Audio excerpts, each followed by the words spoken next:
டே 1ல் கொச்சியில் ஷெப்பேர் metro club அப்படிங்கிற ஹோட்டலில் நம்ம தங்கியிருந்தோம். ரூம் ரொம்ப சின்னதாக இருந்தாலும் கம்ஃபர்டபுளாகவும் காம்பேக்டாகவும் இருந்தது. பசங்க அங்கே வந்தோன்னே விளையாட ஆரம்பிச்சிட்டாங்க. நாங்கள் நைட் அங்கேயே ஸ்டே பண்ணிவிட்டு எர்லி மார்னிங் பிரேக்ஃபாஸ்ட் எடுத்துகிட்டு அங்கே இருந்து ஆலப்பிக்கு நாங்கள் கிளம்ப ஆரம்பிச்சிட்டோம். ஆலப்பி அங்கேருந்து 65 கிலோமீட்டர் தான். பட் கிட்டத்தட்ட ஒரு 2 hours அந்த ட்ராவலிங் டைம் ஆச்சு. பட் போகிற வழியெல்லாம் ஒர்த்துங்க. சைடில் பாருங்கள், அப்படி ஒரு பேக் வாட்டரோட ஃப்ளோ.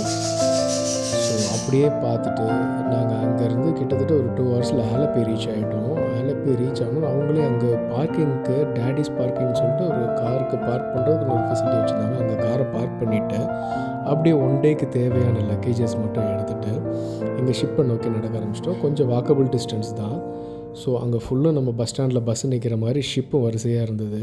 அதில் எங்களோட ஷிப்பை எங்கேன்னு சொல்லிட்டு எங்கள் கைடு கூப்பிடாக்கும் வந்திருந்தார். ஸோ இதுதாங்க எங்கள் ஷிப். இதில் தான் நாங்கள் இனி 1 டே இருக்க